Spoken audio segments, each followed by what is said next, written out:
I got my first car as soon as I got my driver's license. It was an old Toyota Corolla, its white paint covered with rust stains and scratches. It was my father's old car, and he was happy to pass it on to me. And while it was not new or pretty, it was in great driving condition. My dad made sure of that. We didn't have much money back then, but my parents knew how much I loved driving. It wasn't the fact that it was more comfortable than public transport, or that I wanted to show off. There was nothing to show off with anyway. It was just the driving, plain and simple. It made me feel calm. Eventually, I graduated from a university, and much to my surprise, I was offered a job with a very big company. The salary was amazing. I didn't spend much money other than what was necessary, because I was saving up to buy, you guessed it, a brand new car. It took me a while, and I worked my ass off, doing overtime and whatnot.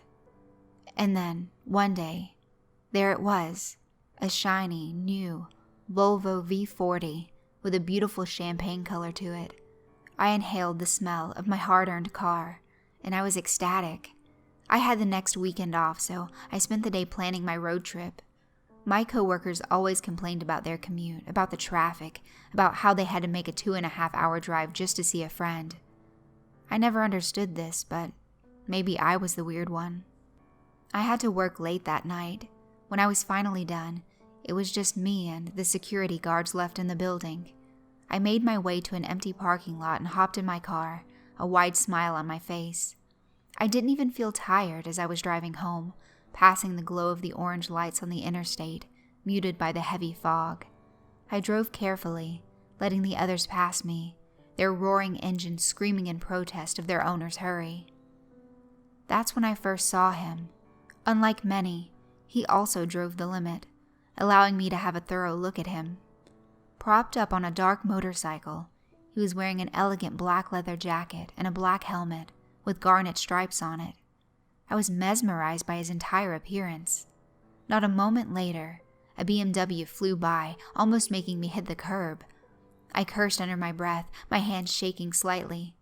Along with the BMW, the biker was gone too.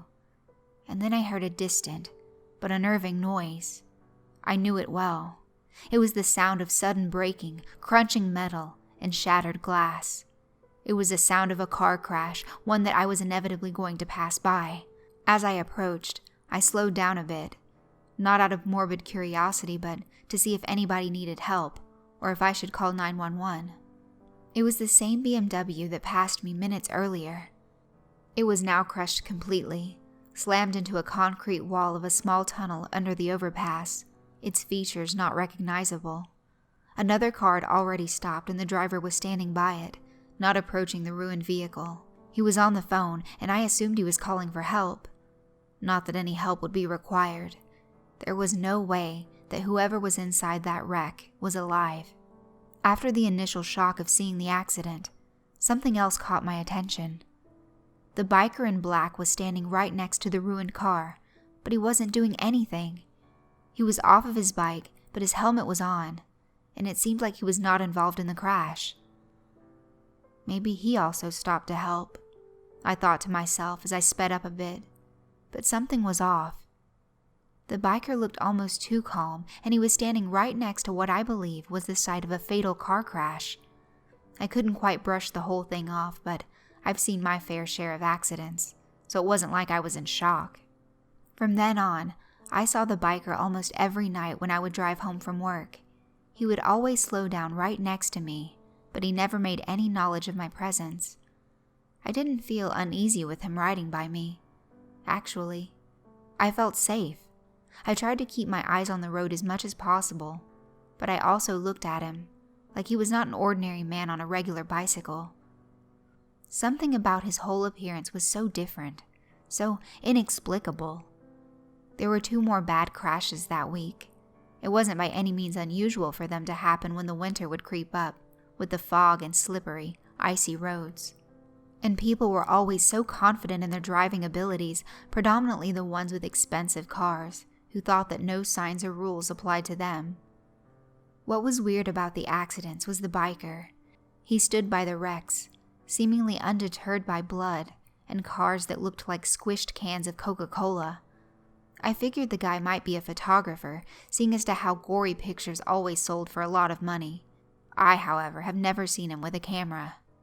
The weekend of my trip finally came, and I was up even before my alarm went off. I had no particular destination I was going to, but I figured I would follow the road up to the mountains and see where it would take me. It was a beautiful day, even though it was cold out. The sun was shining as bright as ever, and I quickly packed my stuff, had a cup of coffee, and was on the road in no time. The drive was incredible. Soft music playing from the radio, clear skies up ahead. What more could I wish for? I took 2 breaks, one for lunch in a cute little wooden cabin turned local restaurant, and another higher up in the mountains, just so I can see the sun setting, the last rays of bronze spilling over the woods and then swallowed up by the sapphire sky above. I got back into the car and set the route on the GPS to the nearest motel. It was 40 minutes away. The road was narrow, only occasionally spreading to make way for an intersection. I was singing along some country song when I noticed him. The biker appeared out of nowhere. Now I was confused, if maybe a bit worried. It was okay to assume the guy lived in the same city as I did and drove the same route as mine to work, but this was miles out of town. Was he following me? I sped up a bit, and what happened next would forever stay burned in my memory. I was coming onto the intersection when the biker suddenly swerved in front of me. I slammed on my brakes so hard and shut my eyes instinctively. I knew there was no way I could have stopped in time. I expected to send the guy flying off of his bike, the motorcycle crunching under my tires. Instead, I heard a collision. But it wasn't my car. When I opened my eyes, I saw a huge truck that came from the right side of the crossroad, losing control as he was turning and hitting the car that was going in my direction, only in the opposite lane. I screamed. If I hadn't stopped as abruptly as I did, that would have been my car that the truck would pin up against a huge pine tree. Again, the biker stood next to the mess. Shaking, I got out of my car, only to see the truck driver almost fall out of the door and scramble to the car he hid, holding his hands over his head. It took him a moment to process what he did, but he pulled a phone from his jacket and yelled bloody murder to what I assumed was a 911 operator. He was almost face to face with the biker, but he didn't even seem to notice him. The biker stood still. I basically ran to the guy, unsure of exactly what I wanted to do or say to him. I was only a couple of steps away from him when he raised his hand and spoke, still not taking his helmet off. Even though his words were muffled by his helmet, his voice was firm and decisive. Not today.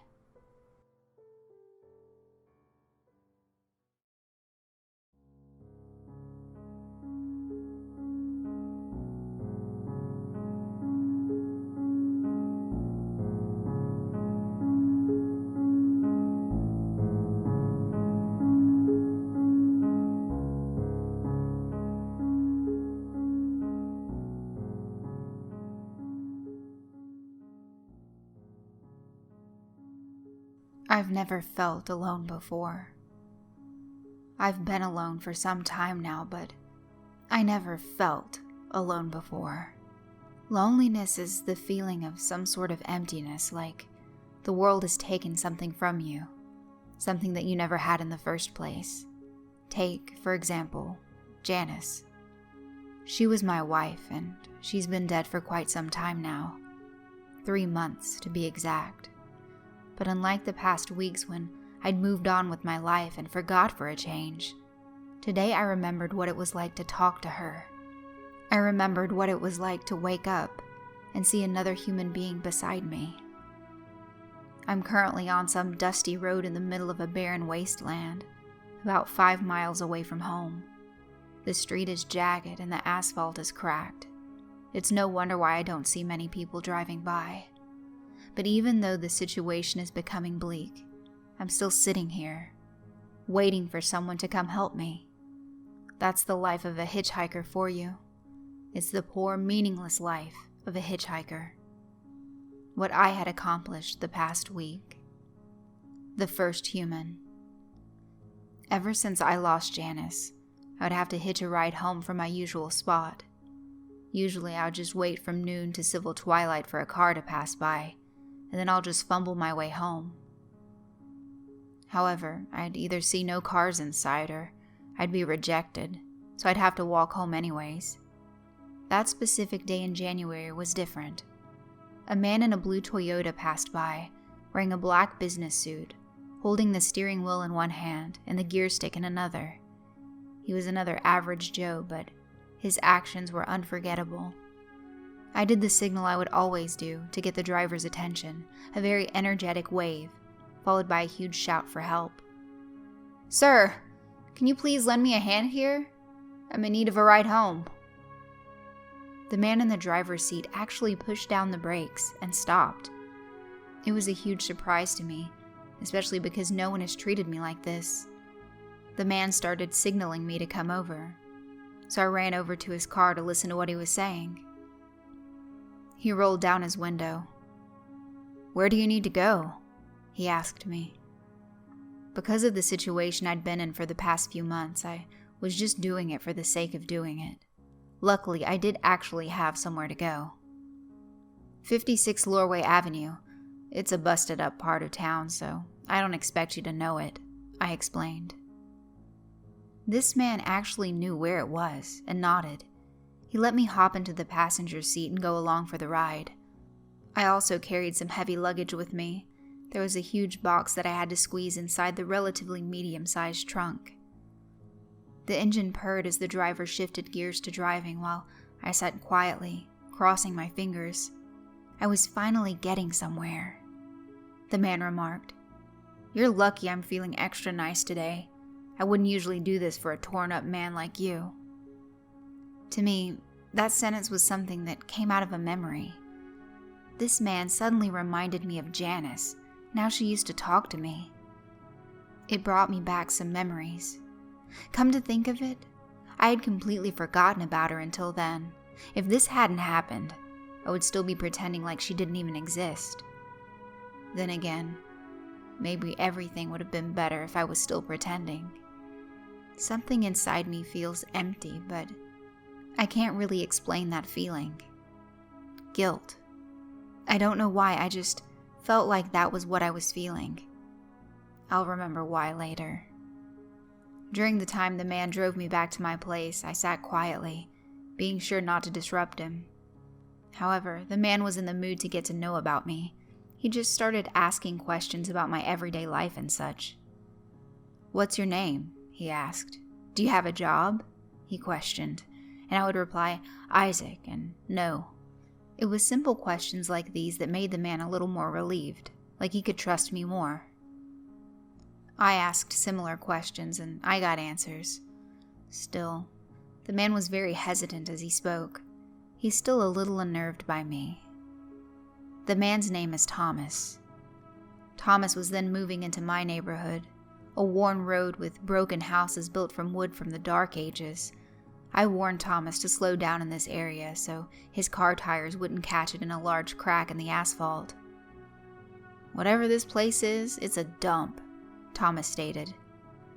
"This dump is my home," I grunted. A part of me sunk inside when I heard those words tumble out of his mouth. This place was where I grew up, where Janice and I spent our days together, where I sat alone, crying. I stepped out of the vehicle and asked Thomas to help me get my bags out of the trunk.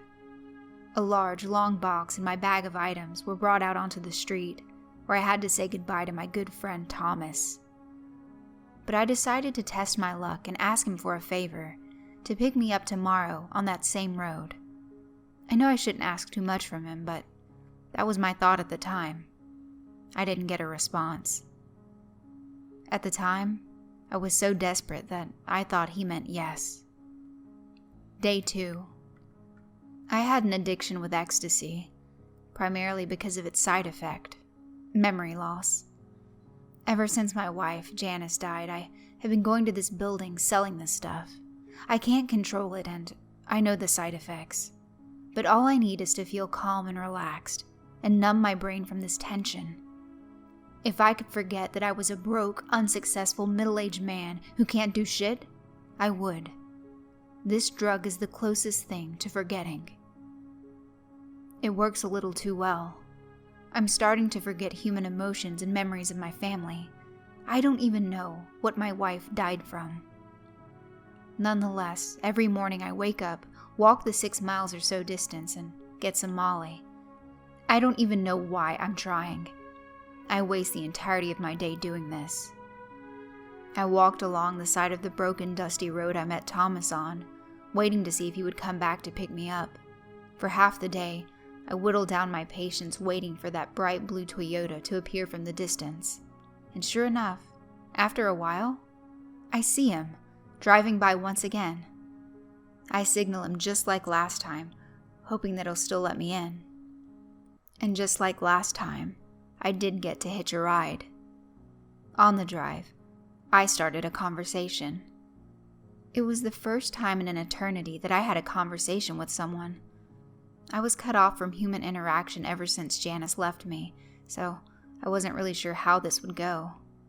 "Thomas, do you have any kids at home?" I asked. I was kind of worried that the question was inappropriate, but he replied back without hesitation. "I do, a son and a daughter," he replied. "Do you live with anyone?" "No. My wife died a few months back. I think her death was on the news, a missing body or something." "Really? I feel so sorry for you. I can't really imagine such a lonely life." And everything got silent after that until we got to my place, where I left and said a quick goodbye. Stepping into the door to my house, I realized what a dump this place actually was. The room inside is dark, empty, cold. I imagined Janice standing there, waiting for me. Day 3. On the 3rd day, when Thomas picked me up, he'd given me a newspaper. Apparently there was an article on Janice's death. Her body was missing, but traces of her blood had been found on my street. The police called this case unsolvable due to the inability to find the corpse. However, they say that she was murdered. And that's when it all came clear to me. Day 4. I wish I could forget what happened on the 4th day. In the morning, I used up all my money buying drugs to forget yesterday's memories. There was no way I could have murdered Janice, the only person I truly loved. But the thought of it tore me up from the inside, and I couldn't handle it. I relied on the memory loss to kill the memory. It didn't work. On a depressing walk to the side of the street I swept daily, I waited for Thomas's blue Toyota to arrive so that I can at least talk my sadness away. He never showed up. I waited patiently until civil twilight shunned darkness onto my world. I should have known he wouldn't be arriving. I walked away from my spot without waiting any longer. Thomas definitely reminded me of Janice. He was helpful, but didn't really enjoy my company. I remember when I first met Janice. She allowed me to hitch a ride, and she was willing a few times until she got sick and tired of me. But we got together again. Actually, I don't think Janice loved me. At least, that's my memory. Was she even my wife? And the feeling of guilt struck me once again, as if I really did hurt poor Janice. Then again, with my inconsistent past, I probably did. Day 5. I left my waiting spot early that day. I'd given up on many things, and I'm starting to give up on hitching rides. Why should anyone waste their time on me? It took an interminable amount of time walking home, but I made it to my house around 4 or 5 o'clock, just before sunrise. I felt sluggish moving towards my busted-up wooden shack, as if gravity was my enemy. The large case held in one hand intensified in weight at those last few steps. Here I was, in my empty living space. I dropped my bags and stood there for a while. Now I just needed to calm down. What was in that large case I was carrying? I rushed to unlock the latches on the wooden box, hoping it was money or something. But it wasn't. It was Janice's body, decomposing and heavily mutilated. Day 6. I had no money, so it was no use to go to the building I went to every day. While I waited, I decided to fill the room's empty atmosphere by having a fake conversation with Janice's corpse, but dead humans aren't human. They're just husks of what used to be human. But I still talk to the corpse all day and all night long, hoping the dead can say one last word. Today. I wish life were simpler, and the world would be much easier to master. The dusty roads are void of all life except me, a man who waits for someone to enter. I hope I can talk to Janice again. I hope I won't have to live much longer. Maybe I can just keep someone for the rest of my life. Kidnap or murder, I don't care. As long as there is someone out there that I can connect with. I saw one lady, driving in a gray minivan. She had brown hair and a wider smile, unlike Janice's blonde hair and scowl. But she seems like Janice to me.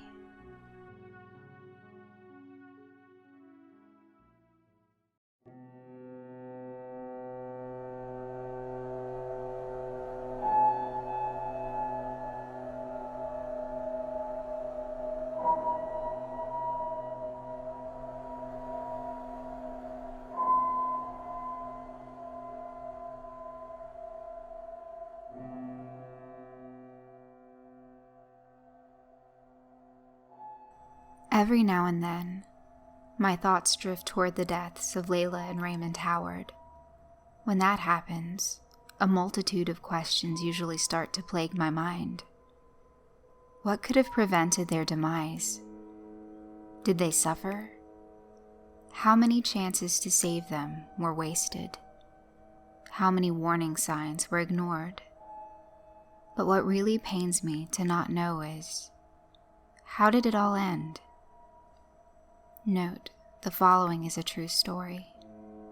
On Sunday, June 29th, 1997, elderly couple Lela and Raymond Howard from Cedartown, Texas, decided that they were going to go to a day festival in Temple, a nearby town. It was to be a 15-mile trip, and Lela was driving. The couple departed that morning, despite earlier objections by Lela's son, who had begged to drive his mother and father himself. Lela declined, saying, "No, we know where to go. We go every year."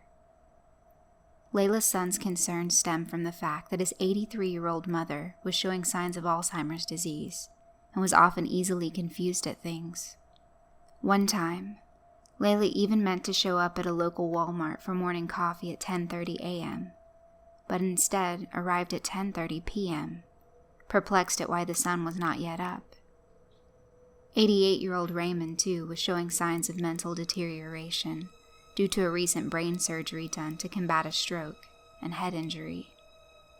Lela and Raymond, though, were not aware of their severe mental decline and left for the festival that morning without even telling their other adult son, who lived just next door.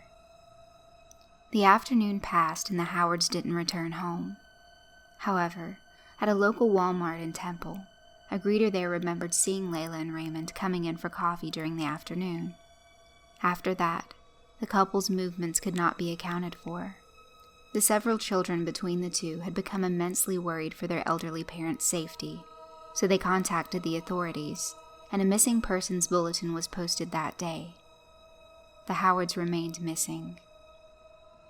3 days later, on Wednesday, July 2nd, a newspaper article was published in the Austin American-Statesman about the missing couple, titled "Elderly Cedartown Couple Missing on a Trip to Nowhere." It read, "Lela and Raymond Howard are on a 4-day road trip into thin air. The Central Texas couple in their 80s with diminishing health somehow have turned a 15-mile journey for a cup of coffee and a party into a 500-mile-plus misadventure with no known destination." That same day, a deputy in rural Arkansas pulled over Lela for driving with her headlights off, as it was nighttime. Lela and Raymond were 500 miles away from their original starting point in Cedartown, Texas. The deputy later noted that Lela was polite, gentle, and acted just like a grandmother. When Lela stated that they were trying to get back to Texas, the deputy noted that they were headed in the wrong direction if they were trying to return to that state, so he gave them directions. The deputy then asked Lela where she lived, but she could not remember. The deputy let them off with only a warning. The couple were pulled over again about half an hour later for driving with their high beams on. This deputy also let them go. Neither of the deputies knew about the newspaper article, nor that the Howards were missing persons. The Howards once again disappeared. The next day, on Thursday, July 3rd, there was another article about the Howards.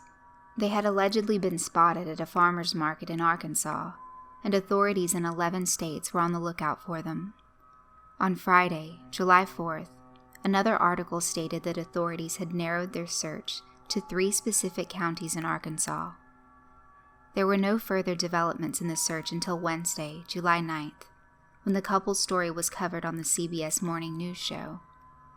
Yet another newspaper article was published about the Howards in the Austin American-Statesman, making the front page.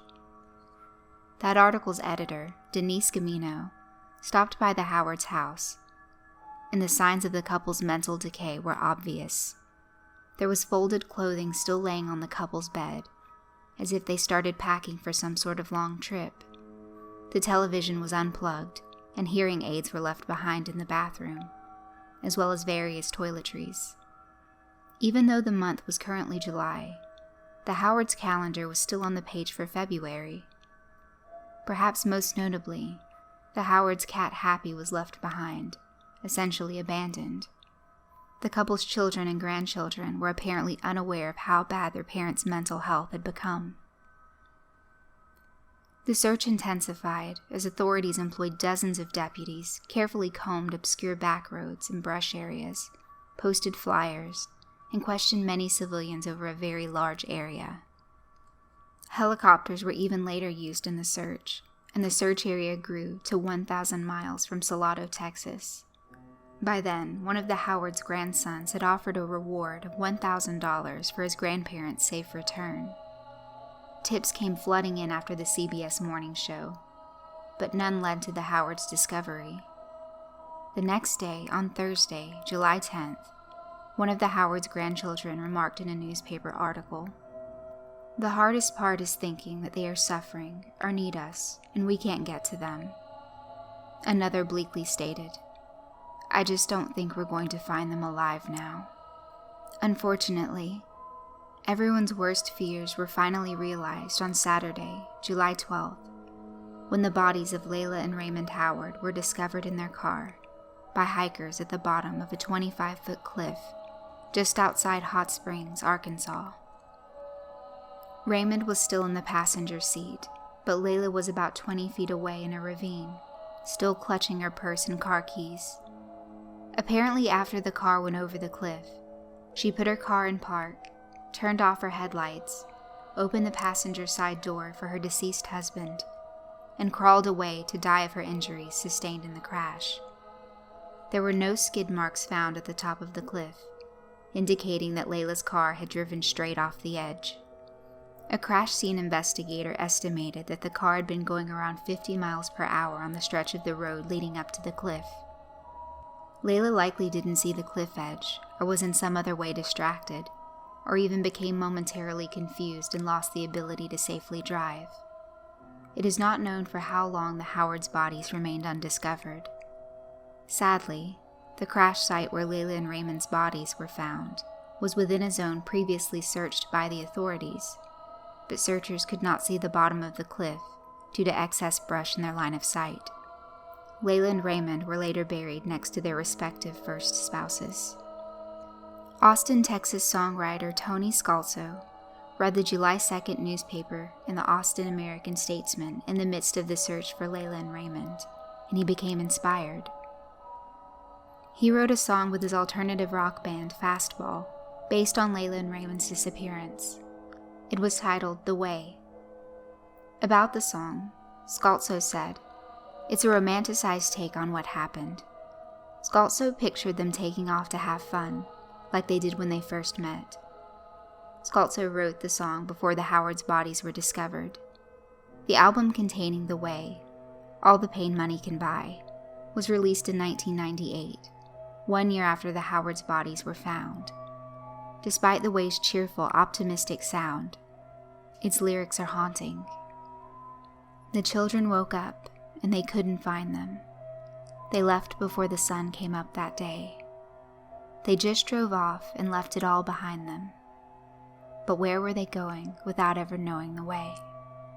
Anyone can see the road that they walk on is paved in gold, and it's always summer. They'll never get cold. They'll never get hungry. They'll never get old and gray. You can see their shadows wandering off somewhere.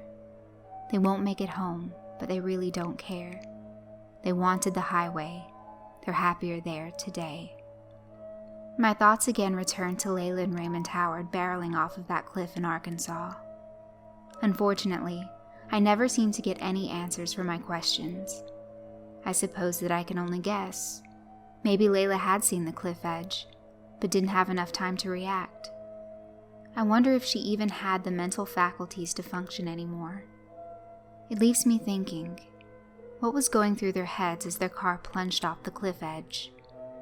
Fear? Confusion? I'd like to think otherwise. Perhaps, in that moment, it wasn't 1997 anymore. Perhaps it was a much earlier time for them. Maybe their damaged psyches spared them from that sad reality. Perhaps in that moment for Lela and Raymond, there were no more medications, no more hearing aids, and no more doctor's appointments, no aching joints, no glasses, no operations, no pacemakers, no forgetting, and no more confusion.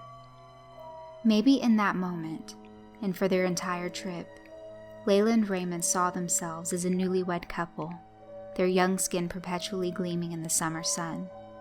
Lela in her best white wedding dress, and Raymond in his finest black tuxedo. Maybe they envisioned a just married sign hanging on the back of their rear window, and maybe soup cans tied to their rear bumper. I wonder if they held hands. Maybe when Lela and Raymond Howard drove off of that cliff in Arkansas in 1997, they weren't scared. Maybe they were smiling.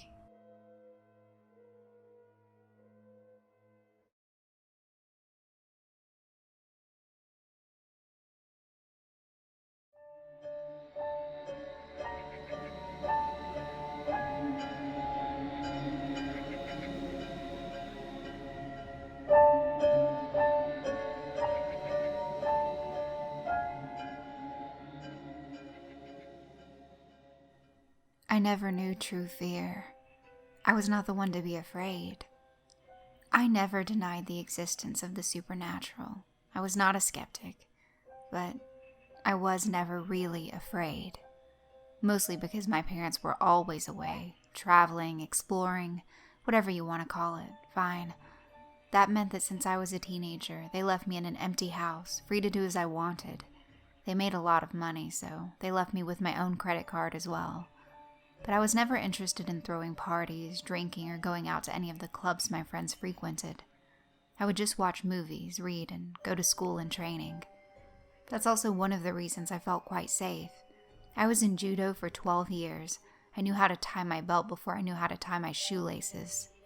So, yeah, I felt like a badass. Well, until 2 nights ago. I got a job at a small cafe, just so I could make some money on my own.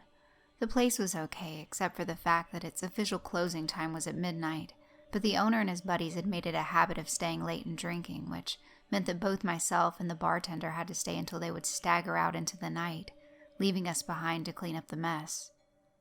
On this particular night, it was about 2 a.m. when we were finally done.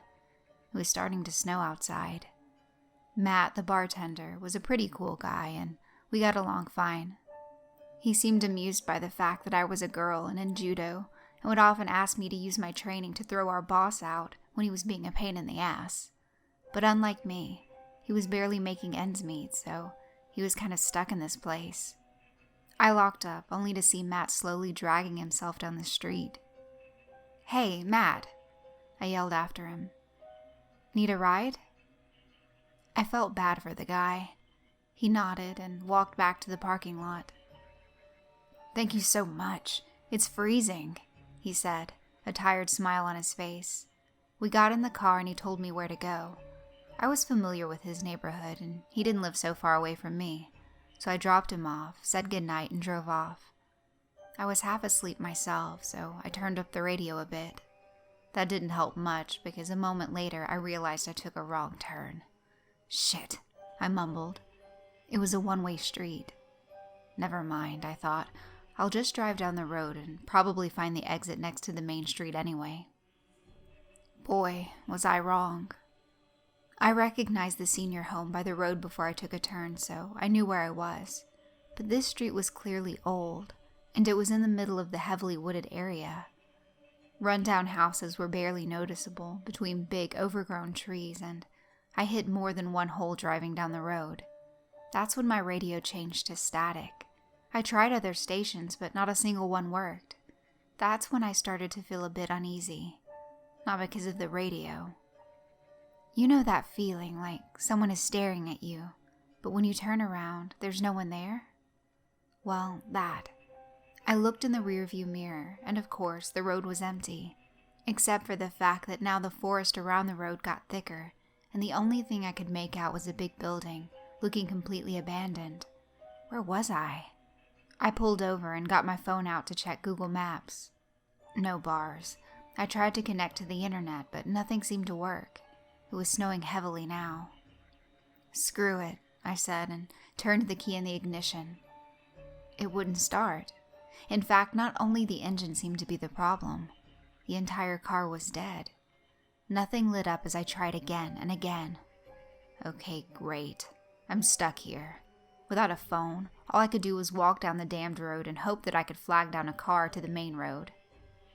That was wishful thinking at this point, because it was the middle of the night. But I didn't have a choice. Just as I was about to get out, I could swear I saw someone run right past my window. I grabbed the handle and slammed myself up against the door. It was locked. Somehow, this stupid car, completely devoid of any life, managed to lock me in. I tried the passenger's side, but you can guess the result.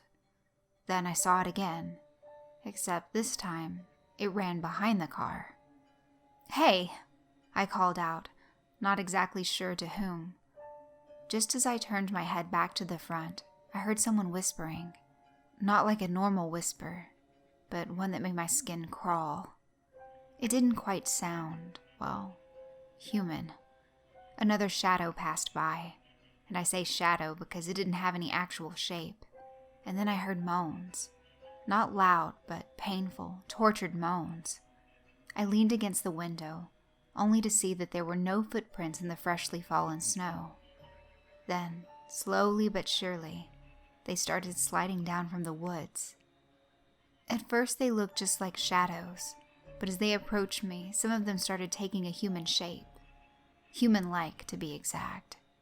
And now, I was legitimately frightened. They surrounded the car, and I just froze. They were all around me, just whispering and moaning. Tears filled my eyes. I thought, this is how I'm going to die. One of the shadows, in the shape of a little girl, leaned against my window. Her face with a tortured expression, haunting, just standing there. She had no eyes, but the more I looked, the more she seemed human.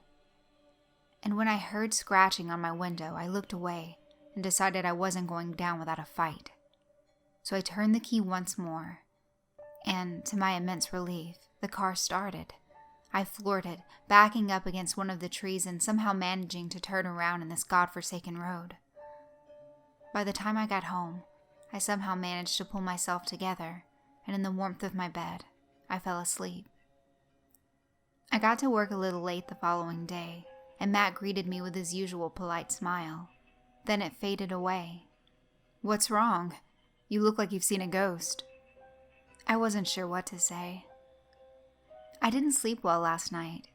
Hey, do you know about that road by the senior home? Where does it go?" "What road?" He seemed confused. "You know, the one in the woods," I said, waiting for him to remember. "There is no road there. It used to be a hospital, but it closed down like 50 years ago, and the only way to get there now is completely blocked by the forest. Why?" Not wanting for my colleague to think I'm crazy, I just brushed it off. "Doesn't matter. Forget it." The day went by fast, and soon I found myself driving home. My windows started to fog for a moment before the heat got to them. And that's when I saw it.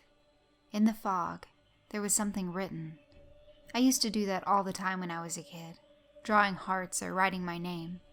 It was barely noticeable at first, but then I saw it clearly. "Help us." "Matt," I heard my coach say. It was a long practice and a hard one. I couldn't get a single throw right that day, and I landed hard on my back a couple of times. I was glad it was over. "What is it with you today? Are you trying to get yourself killed?" asked my coach with a concerned look on his face. I was actually pretty good, so I get it if he was maybe a little annoyed. "Sorry, one of my bad days, I guess." My mind constantly kept going back to that apparently non-existent road. I quickly changed, packed my bag, and went outside. I was not in the mood for a lesson that day, nor could I explain to the man what was going on. So I decided to go check it out. It was broad daylight. What's the worst that could happen? I felt a bit anxious as I drove past the senior home and slowed down a bit, but when I looked for the turn, I couldn't find it. Nothing. There was just a thick line of trees and nothing else. I pulled over and got out of the car, snow squeaking under my shoes. I slowly walked along the forest, trying to see if there was any trail leading through it. That's when I heard a voice. I quickly jumped and turned around, only to see an elderly woman walking carefully towards me. "It's only there at night, you know," she said with a soft, tired voice. Her hair was gray, covered with snowflakes, and her brown coat obviously was too big for her. She seemed so fragile. For a moment, I just looked at her, not responding, so she continued. "You've seen the road, haven't you, dear? And now you've come to find out what happened."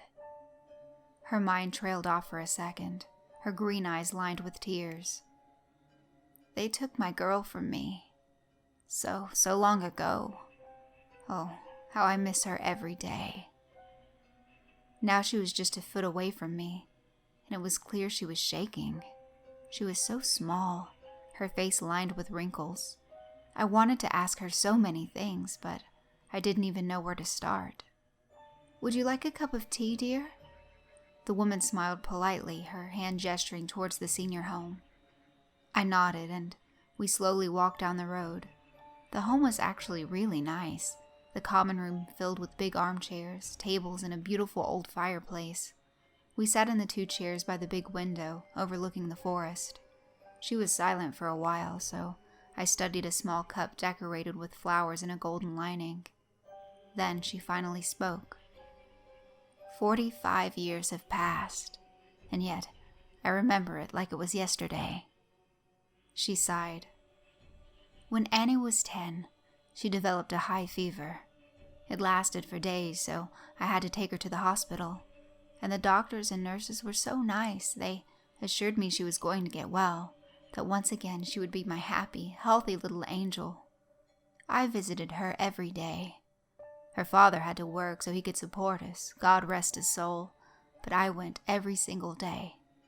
Her doctor would always greet me with a smile, telling me how great she was, how her treatment was going so well, and she seemed better. But one day, when I came into her room, another doctor stood there. He was a big man with a stern look on his face. Oh, I will never forget that face." She paused for a moment, took a sip of her tea, and then continued. "Annie didn't smile when I walked in. She seemed pale and scared. Doctor introduced himself as one Dr. Brent and simply said my daughter took a turn for the worse that night. And with that, he just walked out. Didn't even give me a chance to ask what happened. I tried talking to Annie, but she wouldn't say a word. One of the nurses came and told me I had to leave. I told my daughter I loved her and that she would get well. As I was walking out, I saw a tear glide down her face. That was the last time I saw my Annie. Tears filled her eyes once more, but she took a deep breath and placed her hands on her lap.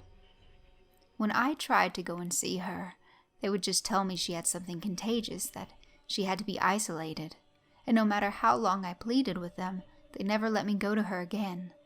And that man, that evil man, was always there, with his emotionless eyes, just standing like a wall between me and my girl. The hospital became a dark place, because soon a lot of people were kept there, away from their loved ones, allegedly because of some horrible disease. I still remember the day I came to beg once again, and that's when they told me. They told me my Annie had passed away. Nobody said how she died, and nobody even said they were sorry. Just like that, plain and simple. Dead, they told me. Dead. And just like that, my life was over. Nothing else to live for. My husband took the news even worse. Within a year, he fell ill and just faded away. It was just me and endless, sleepless nights. Pillows only witnesses to my weeps. But then stories began to circulate. Horrible, horrible stories. She shivered. I just sat there, trying very hard not to cry, but she soldiered on. You see, dear, there are some things money can't buy, and one of them is health. Just around the time that alleged disease took our loved ones, one by one, miraculously, some very sick people from wealthier families began to come out of the hospital. Now, I tried long and hard to avoid the rumors, but when my sister came to me one day and told me the story of a woman whose house she cleaned, I couldn't deny it anymore. The woman's husband was very sick for a long time. His kidneys were not working. He was in the hospital during all that time my sister worked in that house, only to return home one day in seemingly perfect health. That was just after almost everybody had died from that incurable illness. His wife seemed so content. She even let my sister go home early that day. But she did not go home. Instead, she came to me. We tried everything to get answers, but to no avail. All I got was an empty casket to bury. After that, we were called lunatics, almost chased out of town. Then the hospital closed. The rumors started to fade, but not the memories of the ones we lost. No, dear, never. I still hear her at night, crying for me to help her. And I tried, darling. Oh, how I tried. Unfortunately, the orderlies here don't let me out at night anymore. Not after I made a mistake of telling them about the woods. They said I had dementia, and they started giving me pills so I could sleep. But I still hear them. She stopped abruptly as one of the nurses passed by. She looked my way and, with a smile plastered on her face, simply told me that visiting hours are over and that I should head home. I looked out the window. It started to get dark, but before I left, the woman extended her hand and gave me a picture. I almost dropped it. It was an old photo of a beautiful girl, long hair falling down her shoulders, her face in a wide smile, her eyes widened with excitement. It was the same girl I saw in my window. The woman spoke one more time. I'm sorry, dear. I did not introduce myself. My name is Rose, and that is my daughter, Anne. That picture is the last memory I have of her. I handed her the picture back. Hiding tears, I quickly said goodbye and left. I walked back to my car, turned around, and as the last of the lights drained from the sky, I saw the road appear. But this time I didn't take the wrong turn. I knew exactly where I was turning. Truth is, I didn't know what the hell I was doing. My mind was a blur, a mix of anger, sadness, and fear washing over me as I was struggling to go through the forest, only the flashlight from my phone keeping me from tripping over old twisted roots, merely masked by the snow. It almost felt like I was doing it all subconsciously, compelled by some possible outcome of justice. I constantly expected for the shadows to appear. I listened carefully for every sound that I might hear. but there were no shadows, no voices, no ghosts, just creaking of the broken branches and my heavy footsteps making way through the trees. The hospital stood there, looking just as any other abandoned building I've ever seen. I stood still for a moment, catching my breath, and studying the whole setting. Then, a flicker of light appeared in one of the ground floor windows. It was an eerie fluorescent light, and shortly after, it broke through 2 more windows. I quickly turned off the flashlight and took a step back. I was trying to make out if anyone was inside, but nobody came into view. What I did notice, though, now that the light was on, was that the ground floor didn't seem as run down as the rest of the hospital. It almost seemed renovated. But how was that possible? Who else knew about this road? I kept repeating this in my head, while taking very careful steps towards the light, never taking my eyes off of the windows. But nothing changed, except for the occasional flicker of lights. I went around the corner of the building, not wanting to go next to those windows. Whatever turned them on, I'm sure would not be happy to see me staring through one of them. I saw the old emergency exit door, and as slowly as I could, pulled them open. The feeling of dread washed over me as I stepped in the hallway. It was freezing inside, even more so than in the woods. I felt so alone. I understand how silly this may sound, as I chose to come here alone, but it wasn't just that. I felt lonely. I felt abandoned, scared, and vulnerable, like something in here crept its way into me, because the feelings were so intense. I had to push myself to step forward, once again turning on my flashlight, and against every reasonable instinct, against my body almost jerking me back, I started walking. I kept the flashlight pointed towards the door, which consisted of almost disintegrated tiles and the occasional rusted drain. I felt my way around the corridor, and when I saw the first line of light creeping through the door, I placed my phone back in my pocket, once again questioning my sanity.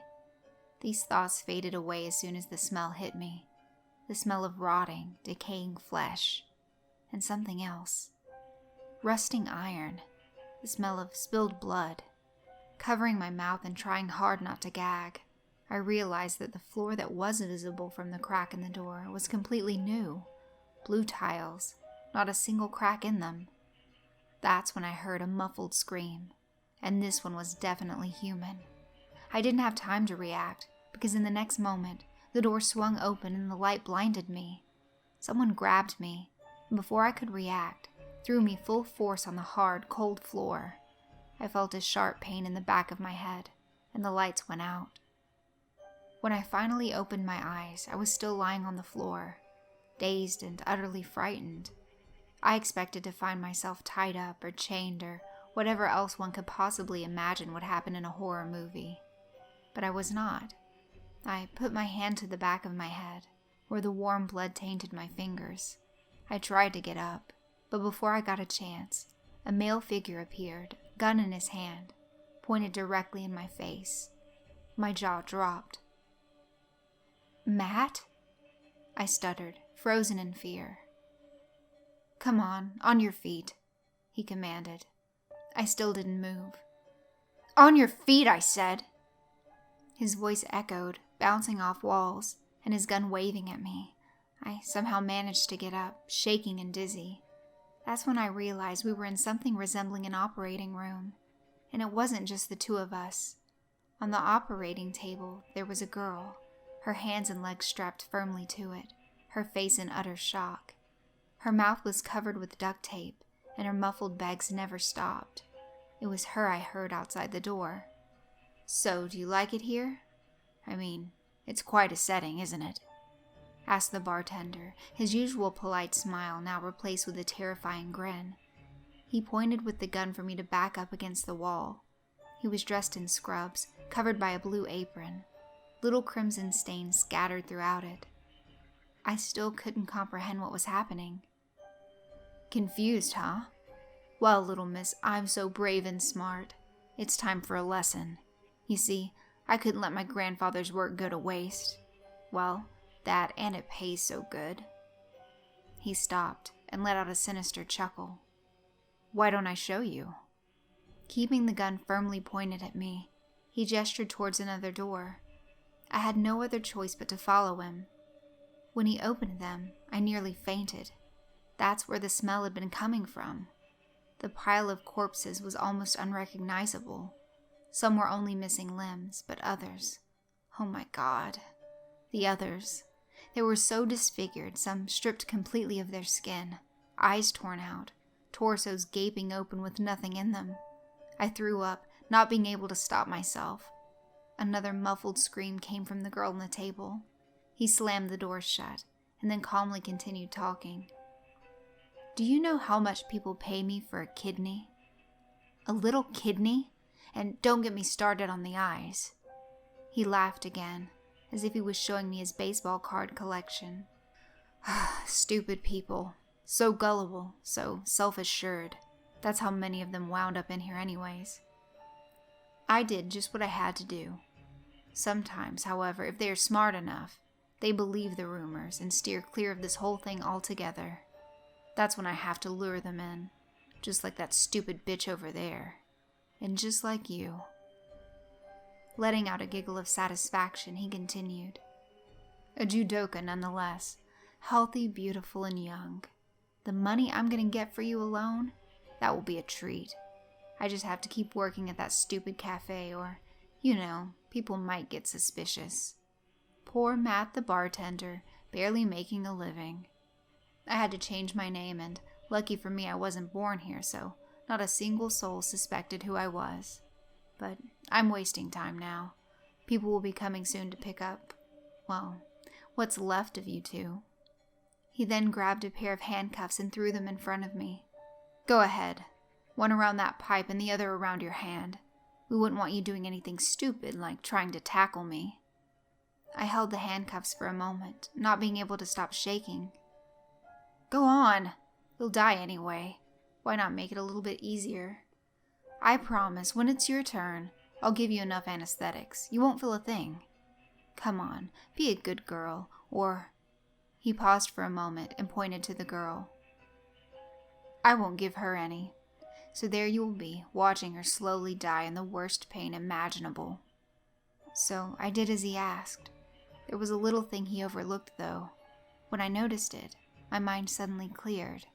When he was sure I was in fact tied to the pipe, he put the gun away and approached the girl. He stripped the duct tape off of her mouth, and she begged him. She begged for her life. She cried, she called for help, but her voice was hoarse, almost fading away now. He simply laughed. Like a maniac, he laughed as he pulled a blade, its sharp edges shining in the light, and made a sharp incision across her chest. You bastard! I screamed, covering the noise that the rusted pipe made when I ripped the handcuffs from it. Startled, he jumped around, but it was too late. I grabbed the first thing from the instrument board, which happened to be another scalpel, and shoved it into his throat. Shock filled his eyes as he fell to the floor, gurgling and choking in his own blood. I was standing over his body, a bloody scalpel in my hand, tears streaming down my face. The girl was still breathing, although bleeding heavily and unconscious. I grabbed my phone, and when I saw it had one bar, I dialed 911. I'm not quite sure what I said, my tears almost drowning my words. I ran outside, and within minutes there were officers running from everywhere.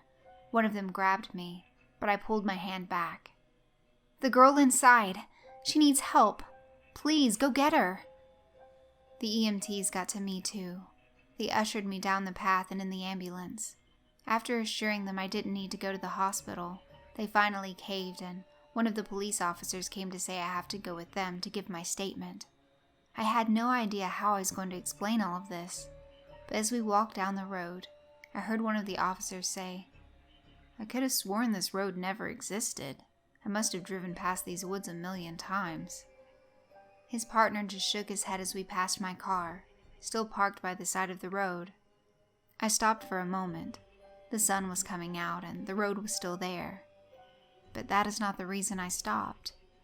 On my window, hit by the first rays of the morning sun, was now clearly written, Thank you.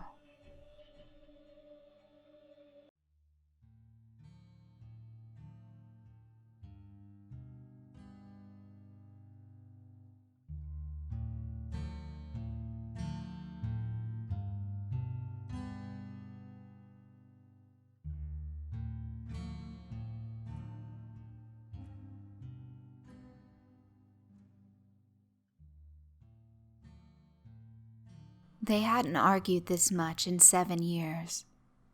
George and Linda's marriage was deteriorating at an alarming pace. What had once been love and compassion was now replaced by sheer neglect and cold-hearted abuse hurled at small hours of the night. About 8 years ago, George went to Naperville, Illinois, on a business trip. Halfway to Naperville, however, George's car broke down. Rather stupidly, amongst other things, George had decided to take the off-road path heading in the direction of the small settlement of Clinton. About a quarter way into his journey, his back right tire burst.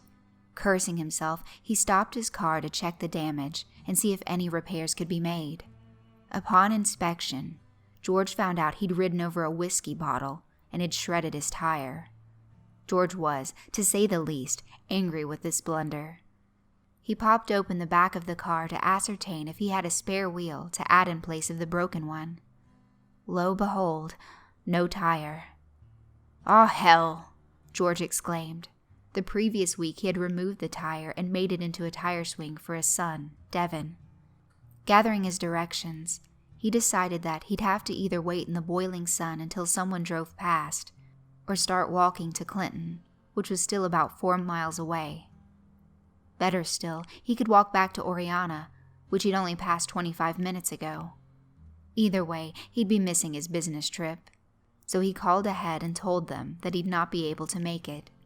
For a reason unexplained at the time, the meeting had been pushed back 4 hours, so someone agreed to drive down the intersection to pick him up. Only issue being that it'd be a while before anyone got to him.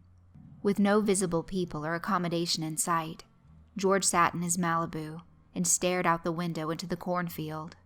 George later figured that he must have fallen asleep, as he was then awoken by a gentle rapping on the window to coerce him out of his dream. "Your car's totaled, George," Leonard called to him through the glass. When he got out, he found that the front of his car had been scratched of paint. The indicators on the back of the car had been totally wrecked. "That's surreal. I was only asleep for..." George checked the time to back up his story. He'd only been asleep for 30 minutes. Nowhere near enough time for someone to sneak up on him in his car, key his goddamn bonnet, and ruin his indicators. Besides, he'd been awake for 15 minutes and checked about the car before getting inside to wait. There had been nothing in his eyesight for miles. No trees, any secret hide holes, and definitely no secret bunkers. Leonard let George get into his car, and they exchanged small chit-chat before driving off. Leonard had helped George the previous year by securing the deal with Casiro Tagachi Ahama Industrial Corporation to build a few small factories in his hometown of Conway, Arkansas, just opposite Laurel Park. Leonard only asked George not get mugged or upset the locals of Naperville. The meeting took place and a deal was struck. Feeling sporadically kind, Leonard offered to drive George back home to Conway. He agreed, and they set off. Leonard decided it would be funny, in the moonlit night, to drive past George's wrecked car and show him the condition. As they passed it, they had to stop. When looking at the car, they were fairly surprised that someone, or something, had cannibalized his Malibu. The doors had been sheared off, the windshield had been removed, and his remaining tires were either scavenged or slashed. "Well, I'll be damned," Leonard exclaimed. The hair on both men's necks stood on end, as they could hear charging feet, and an exasperated and tired scream filled the air. A young woman of Asian descent jumped out of the cornfield next to them, just as surprised to see them as they were to see her. She hurriedly told them that her name was Mimi, and she'd stopped off to investigate George's car, as she saw a figure standing next to it, rummaging through the back of the car. When she stopped, 2 men approached at her from the cornfield. These men were wearing, as she described, scarecrow suits, with extra hay coming out of the sleeves. She says she was chased down the road by them, and they disappeared. She then explained to them that she heard someone crying for help inside the cornfield, and went to see if she could help. Since the corn was only shoulder height for an average male, she couldn't personally see where she was. No sooner had she gotten into the field, she had fallen into a small hole. The hole was full of bones. A sharp bone had gashed her Achilles tendon, and she had cried out in pain for hours. She passed out, to awake and find the scarecrow visages standing over the hole and watching her. She then says that she never took her eyes off of them and must have been there for 10 minutes, just staring at each other. She then saw them sneak back into the grass. "My God, do you still think they're here?" Leonard told Mimi. Mimi nodded her head frantically. Meanwhile, George was looking a little puzzled. "Mimi?" "Yeah. What's it?" Mimi spoke. "You said you parked close to my wrecked car.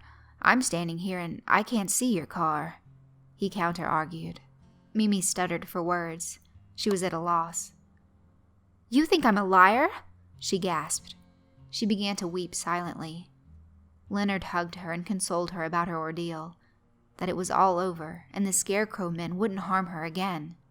The group bundled into Leonard's car and drove off. Mimi showed on a map where she lived. It wasn't a far drive at all, maybe 8 minutes tops. When they pulled up to her house on the side of the intersection, both George and Leonard noted the disarray of the house in front of them. It was a farmhouse, minus the actual farm. The shutters on the windows had been boarded shut, and the top floor lacked any windows at all, and the door had 3 heavy bolts attached to it. "I cannot thank you enough, guys," Mimi chirped happily. She hugged Leonard and George tightly and whispered in their ears, "Would you like to come inside for some beer?" Leonard didn't really mind, and neither did George. They both got into the house and were sat in the guest room. There wasn't much to look at or note. Old wallpaper, old TV, old everything. The seats were covered in a film of plastic. Leonard theorized that it was due to the settees being old and her not wanting to get them wet or dirty. Mimi declared that she was going to go upstairs to get changed into something practical, and that George and Leonard could go into the kitchen and make themselves a sandwich and eat some chips if they felt like it. As she trundled up her decrepit stairs, George wandered into the kitchen. Leonard soon followed and stared at a selection of what looked like family photos. "Hey, George, look at these photos," Leonard whispered to George. He pointed out that as time went by, year by year, one person had been removed from the photos. In the first year, it was an old man who was missing, and in the second, a small dog and child. George simply put it down to illness. As Leonard opened the larder to gather a section of foods, he jumped back in total horror. On the shelves were stacks of meat. On one of the slices of meat lay a single garnet earring. "Well, how's this for practical, boys?" Mimi cheeped from the top of the stairs. There she stood, holding a hatchet, which looked messily congealed in the blood of family and strangers. Mimi giggled cutely and advanced on them from the top of the stairs, in the guise of a scarecrow. George and Leonard bolted for the door, but found it locked. With no time to unlock, Leonard hurled a small lamp through the porch window and into the cold Illinois night. George had jumped through as Leonard was halfway out. Before he could get out, Leonard snagged his trouser leg on the broken window shard. George went back to grab him, but it was too late. Mimi had pulled him inside the house and was already dismembering him. On the porch, George could see Leonard's car keys. He picked them up and ran to the car. He looked back as he started up the engine, to see Mimi startlingly close to his car door. He sped off into the night and straight back home, leaving Mimi stranded in the night, screaming like a possessed child, like a demon being purged from an infant. George arrived home in Conway, Arkansas, to a dismayed wife. She could see that he'd been up all night and was shocked. He backed the car into the garage and went to bed, without noticing the bloody handprints on the bumper, which were on a gradual slope down. He never spoke of those fateful events in Illinois to anyone for 7 years, until he became addicted to alcohol, to forget all of the nightmares he was having. In a drunken rage, he confronted his wife and told her the whole story. She never forgave him afterwards, but not for not telling her, but for leaving his friend at the mercy of a psychopath. George's son, Devin, never found out about his father's cowardice and set off to become a salesman for Casiro Tagashi Ahama Industrial Corporation. One meeting was left before Devin could go on holiday with his fiancée, Diane, and their baby. This was the final job, and he could retire to California and live a happy life. All of this was interrupted by Devin's car battery going dead. He got out in the hot Illinois sun and checked the extent of the damage. When he shut the hood and stared into the field, he could have sworn he heard footsteps behind him, next to the rusted car and the cornfield.